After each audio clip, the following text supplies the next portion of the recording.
Assalamualaikum warahmatullahi wabarakatuh. Alhamdulillahirabbil alamin wa bihi nasta'in wa ala umuri dunya waddin. Wassalatu wassalamu ala asyrafil anbiya'i wal mursalin sayyidina wa habibina wa nabiyyina Muhammadin wa ala alihi wa sahbihi ajma'in. Amma ba'd. Yang pertama, mari kita haturkan puji syukur kehadirat Allah Subhanahu wa taala yang telah memberikan kekuatan serta kesehatan kepada kita semua.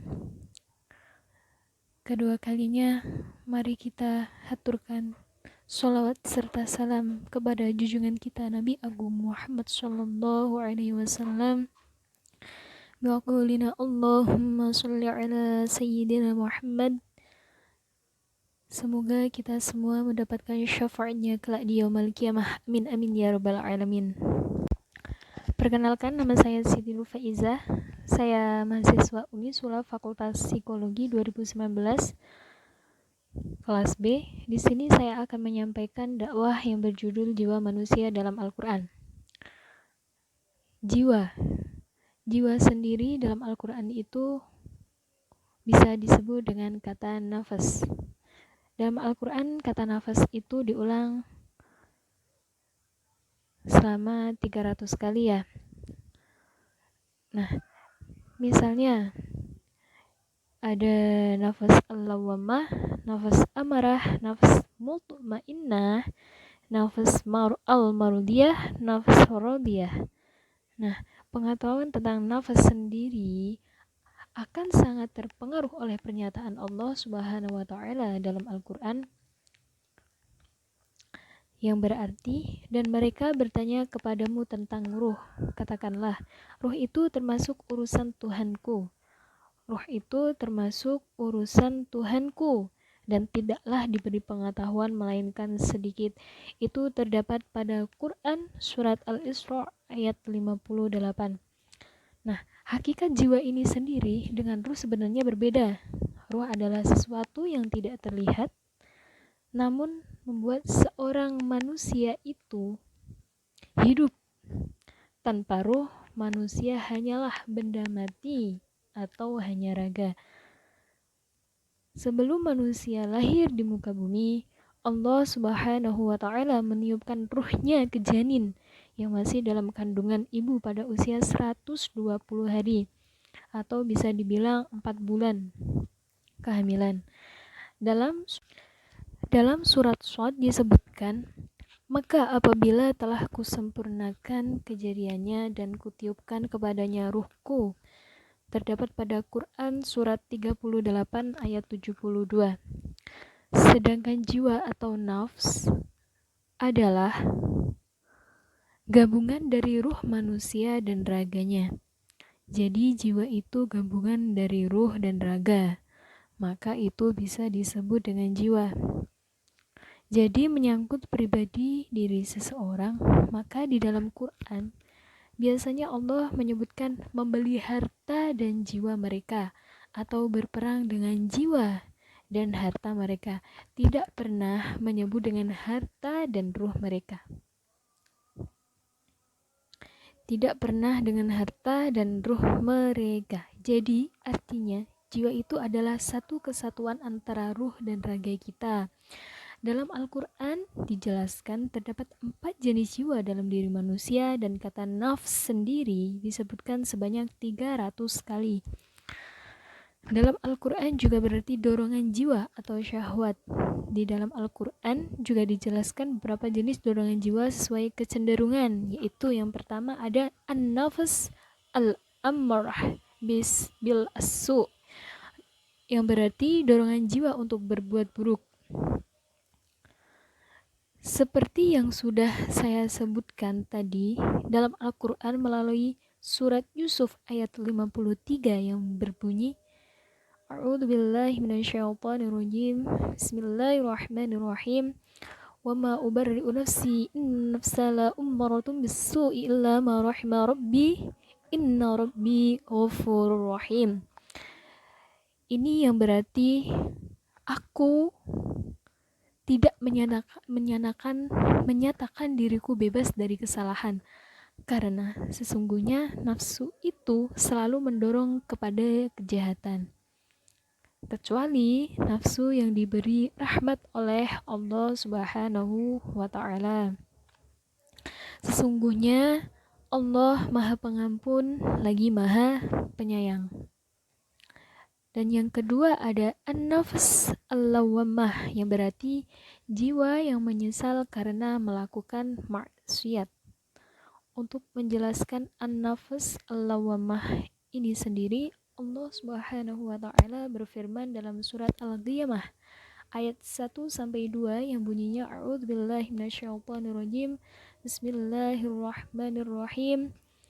La uqsimu biyaumil qiyamah wa la uqsimu bin nafsil lawwamah.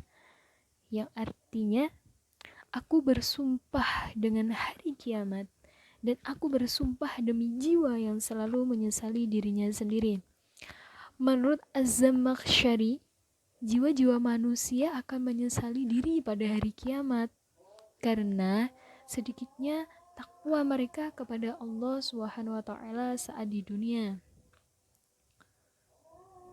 Nah, untuk yang ketiga ada an-nafs al-mutmainnah. Allah berfirman dalam surat Al-Fajr ayat 27 sampai 28 yang berbunyi, A'udzubillahi minasyaitonirrajim. Bismillahirrahmanirrahim. Ya ayyatuhan nafsul mutmainnah, irji'i ila rabbiki radiyatan mardiyah.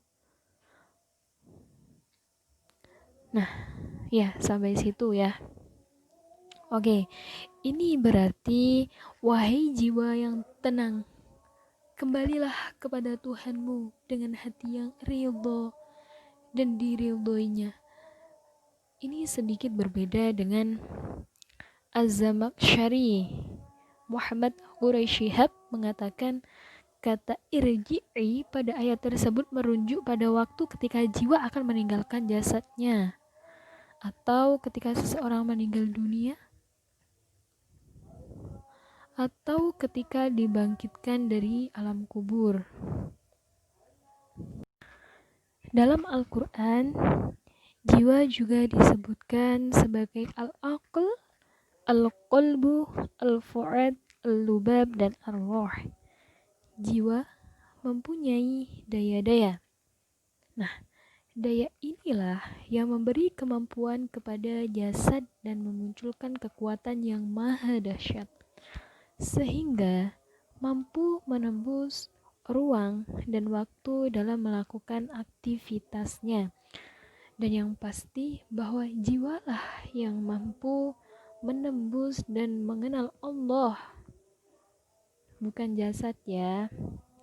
Jasad hanya sebagai alat, jasad bagai wayang, dan jiwa bagai dalangnya. Jiwalah nantinya yang akan mendapat pembalasan di akhirat. Apakah mendapatkan kebahagiaan ataukah kesengsaraan? Walaupun realitasnya yang menelakoni semuanya adalah jasad. Kehidupan di era modern ini telah menghancurkan tatanan kejiwaan manusia. Karena hidup manusia yang modern telah banyak dilanda oleh kecemasan-kecemasan dan ketegangan-ketegangan jiwa. Akibat logis dari realitas pola hidup tersebut, tidak sedikit manusia mengalami split personality yang berdampak semakin sulitnya manusia memperoleh ketenangan dan kebahagiaan hidup.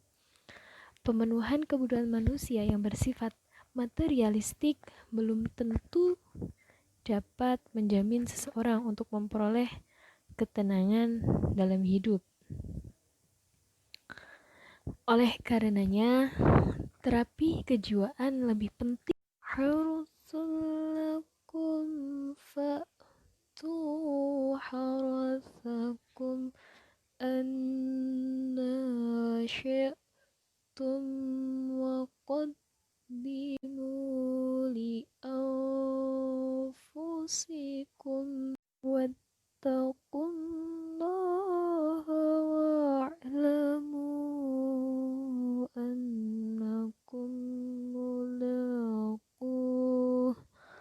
wa basyiril mu'minin,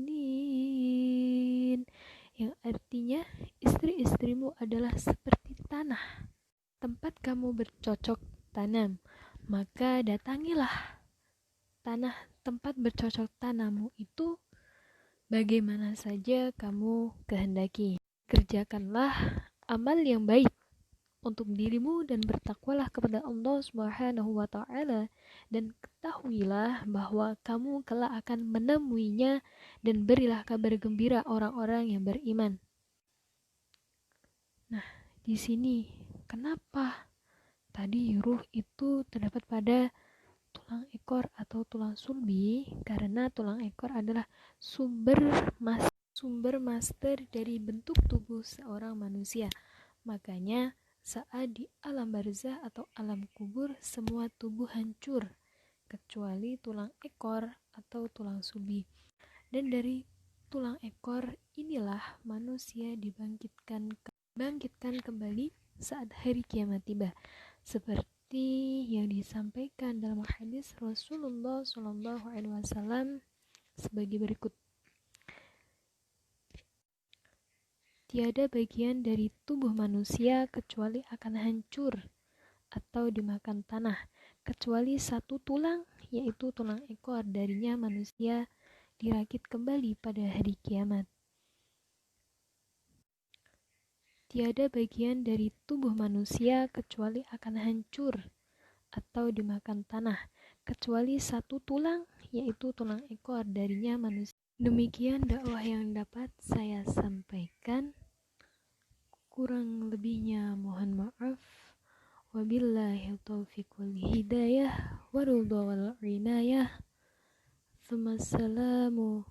Bangkitkan kembali saat hari kiamat tiba, seperti yang disampaikan dalam hadis Rasulullah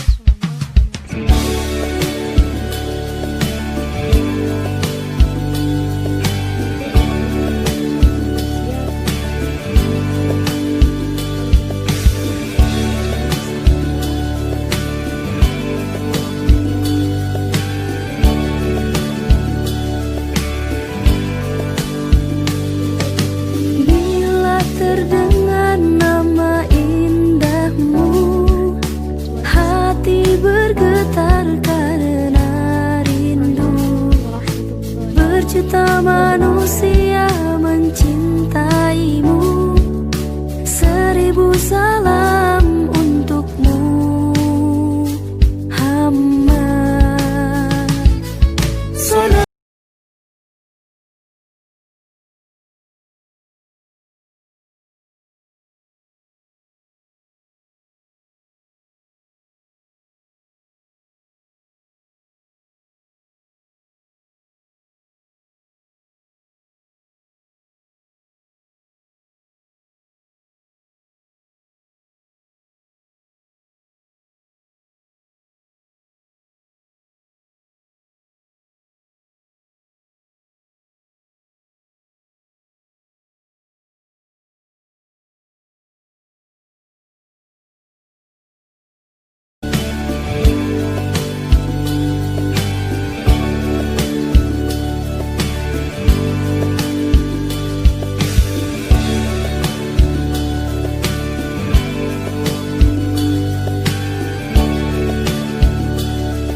Assalamualaikum warahmatullahi wabarakatuh. Alhamdulillahirabbil alamin, wa bihi nasta'in wa ala umuri dunya waddin. Wassalatu wassalamu ala asyrafil anbiya'i wal mursalin, sayyidina wa habibina wa nabiyyina Muhammadin wa ala alihi wa sahbihi ajma'in. Amma ba'd. Yang pertama, mari kita haturkan puji syukur kehadirat Allah Subhanahu wa taala yang telah memberikan kekuatan serta kesehatan kepada kita semua. Kedua kalinya, mari kita haturkan sholawat serta salam kepada junjungan kita Nabi Agung Muhammad sallallahu alaihi wasallam. Biqaulina Allahumma sholli ala sayyidina Muhammad. Semoga kita semua mendapatkan syafaatnya kelak di yaumul qiyamah. Amin amin ya rabbal alamin. Perkenalkan, nama saya Siti Faizah. Saya mahasiswa Unisula Fakultas Psikologi 2019 kelas B. Di sini saya akan menyampaikan dakwah yang berjudul Jiwa Manusia dalam Al-Qur'an. Jiwa sendiri dalam Al-Qur'an itu bisa disebut dengan kata nafas. Dalam Al-Qur'an kata nafas itu diulang selama 300 kali ya. Nah, misalnya ada nafas al-lawwamah, nafas amarah, nafas mutmainnah, nafas al-marudiyah, nafas radiyah. Nah, pengetahuan tentang nafas sendiri akan sangat terpengaruh oleh pernyataan Allah Subhanahu wa taala dalam Al-Qur'an yang berarti, dan mereka bertanya kepadamu tentang ruh. Katakanlah, ruh itu termasuk urusan Tuhanku. Ruh itu termasuk urusan Tuhanku, dan tidaklah diberi pengetahuan melainkan sedikit. Itu terdapat pada Quran surat Al-Isra ayat 58. Nah, hakikat jiwa ini sendiri dengan ruh sebenarnya berbeda. Ruh adalah sesuatu yang tidak terlihat, namun membuat seorang manusia itu hidup. Tanpa ruh, manusia hanyalah benda mati atau hanya raga. Sebelum manusia lahir di muka bumi, Allah Subhanahu wa taala meniupkan ruhnya ke janin yang masih dalam kandungan ibu pada usia 120 hari atau bisa dibilang 4 bulan kehamilan. Dalam surat Shad disebutkan, maka apabila telah kusempurnakan kejadiannya dan kutiupkan kepadanya ruhku, terdapat pada Quran surat 38 ayat 72. Sedangkan jiwa atau nafs adalah gabungan dari ruh manusia dan raganya. Jadi jiwa itu gabungan dari ruh dan raga, maka itu bisa disebut dengan jiwa. Jadi menyangkut pribadi diri seseorang, maka di dalam Quran biasanya Allah menyebutkan membeli harta dan jiwa mereka atau berperang dengan jiwa dan harta mereka, tidak pernah menyebut dengan harta dan ruh mereka. Tidak pernah dengan harta dan ruh mereka. Jadi artinya jiwa itu adalah satu kesatuan antara ruh dan raga kita. Dalam Al-Quran dijelaskan terdapat 4 jenis jiwa dalam diri manusia, dan kata nafs sendiri disebutkan sebanyak 300 kali. Dalam Al-Quran juga berarti dorongan jiwa atau syahwat. Di dalam Al-Quran juga dijelaskan beberapa jenis dorongan jiwa sesuai kecenderungan, yaitu yang pertama ada an-nafs al-ammarah bil asu, yang berarti dorongan jiwa untuk berbuat buruk. Seperti yang sudah saya sebutkan tadi, dalam Al-Quran melalui surat Yusuf ayat 53 yang berbunyi, A'udzubillahi minasyaitonirrajim, Bismillahirrahmanirrahim, wa ma ubarri'u nafsi, inna nafsa la ummaratun bis-su'i illa ma rahima rabbi, inna rabbi ghafurur rahim. Ini yang berarti aku tidak menyatakan diriku bebas dari kesalahan, karena sesungguhnya nafsu itu selalu mendorong kepada kejahatan, kecuali nafsu yang diberi rahmat oleh Allah Subhanahu wa taala.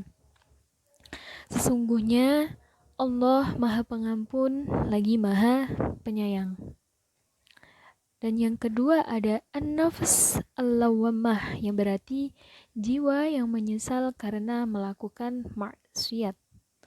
Untuk menjelaskan an-nafs al-lawwamah ini sendiri, Allah Subhanahu wa taala berfirman dalam surat Al-Qiyamah ayat 1-2 yang bunyinya, A'udzubillahi minasyaitonirrajim, Bismillahirrahmanirrahim, La uqsimu biyaumil qiyamah wa la uqsimu bin nafsil lawwamah, yang artinya aku bersumpah dengan hari kiamat dan aku bersumpah demi jiwa yang selalu menyesali dirinya sendiri.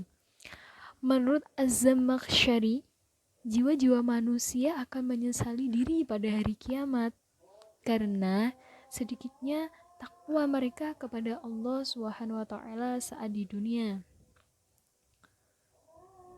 Nah, untuk yang ketiga ada an-nafs al-mutmainnah. Allah berfirman dalam surat Al-Fajr ayat 27 sampai 28 yang berbunyi, A'udzu billahi minasyaitonir rajim. Bismillahirrahmanirrahim. Ya ayyatuhan nafsul mutmainnah, irji'i ila rabbiki radiyatan mardiyah. Nah, ya sampai situ ya. Oke, ini berarti wahai jiwa yang tenang, kembalilah kepada Tuhanmu dengan hati yang ridho dan diridhoinya. Ini sedikit berbeda dengan Az-Zamakhsyari. Muhammad Quraisyihab mengatakan kata irji'i pada ayat tersebut merujuk pada waktu ketika jiwa akan meninggalkan jasadnya atau ketika seseorang meninggal dunia atau ketika dibangkitkan dari alam kubur. Dalam Al-Quran, jiwa juga disebutkan sebagai al-aql, al-qalbu, al-fu'ad, al-lubab, dan ar-ruh.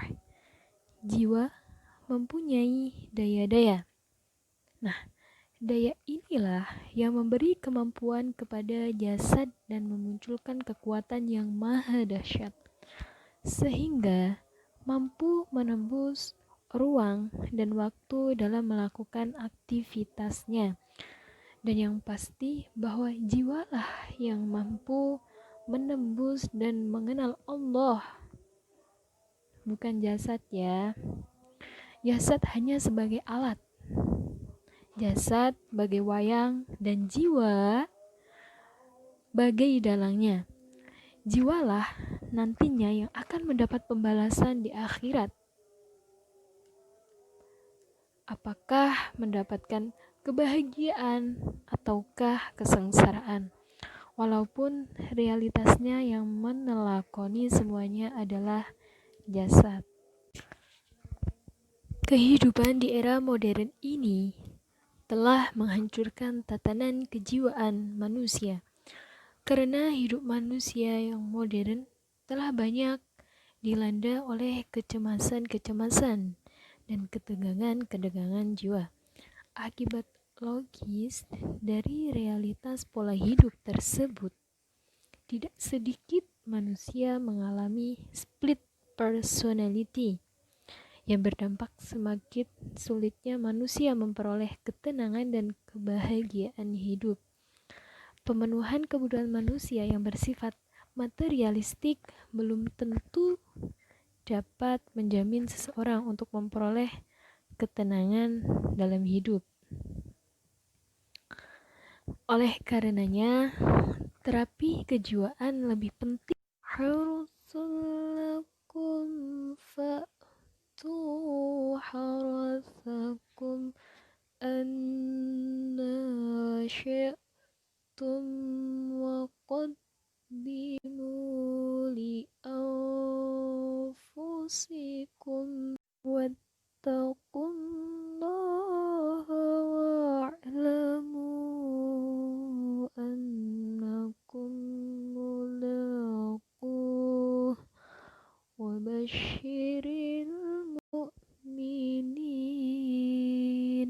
yang artinya istri-istrimu adalah seperti tanah tempat kamu bercocok tanam, maka datangilah tanah tempat bercocok tanammu itu bagaimana saja kamu kehendaki.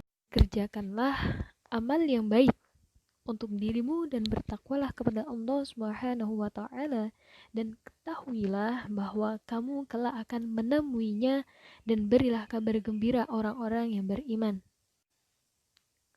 Nah, di sini kenapa tadi ruh itu terdapat pada tulang ekor atau tulang sulbi karena tulang ekor adalah sumber master dari bentuk tubuh seorang manusia. Makanya saat di alam barzah atau alam kubur semua tubuh hancur kecuali tulang ekor atau tulang sulbi. Dan dari tulang ekor inilah manusia dibangkitkan kembali saat hari kiamat tiba. Seperti yang disampaikan dalam hadis Rasulullah SAW sebagai berikut. Tiada bagian dari tubuh manusia kecuali akan hancur atau dimakan tanah, kecuali satu tulang, yaitu tulang ekor. Darinya manusia dirakit kembali pada hari kiamat. Tiada bagian dari tubuh manusia kecuali akan hancur atau dimakan tanah, kecuali satu tulang, yaitu tulang ekor. Darinya manusia. Demikian dakwah yang dapat saya sampaikan. Kurang lebihnya mohon maaf. Wabillahi taufiq wal hidayah waridha wal inayah. Assalamu. Bangkitkan kembali saat hari kiamat tiba. Seperti yang disampaikan dalam hadis Rasulullah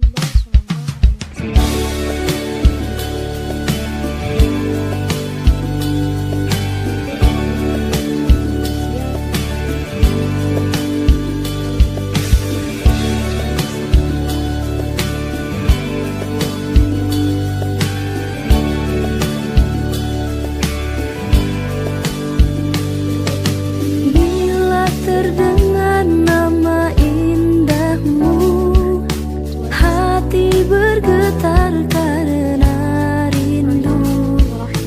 Berjuta manusia mencintaimu. Seribu salam untukmu, Muhammad.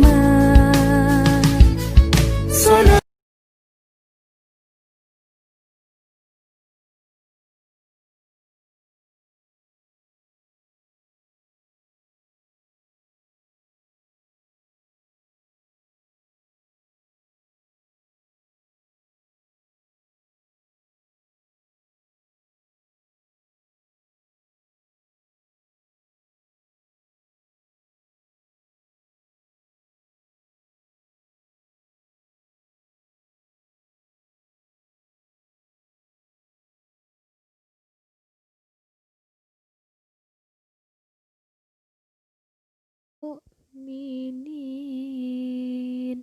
yang artinya istri-istrimu adalah seperti tanah tempat kamu bercocok tanam, maka datangilah tanah tempat bercocok tanammu itu bagaimana saja kamu kehendaki. Kerjakanlah amal yang baik untuk dirimu dan bertakwalah kepada Allah Subhanahu wa taala, dan ketahuilah bahwa kamu kelak akan menemuinya, dan berilah kabar gembira orang-orang yang beriman. Nah, di sini kenapa tadi ruh itu terdapat pada tulang ekor atau tulang sulbi? Karena tulang ekor adalah sumber master dari bentuk tubuh seorang manusia. Makanya saat di alam barzah atau alam kubur semua tubuh hancur kecuali tulang ekor atau tulang sulbi. Dan dari tulang ekor inilah manusia dibangkitkan kembali saat hari kiamat tiba. Seperti yang disampaikan dalam hadis Rasulullah SAW sebagai berikut.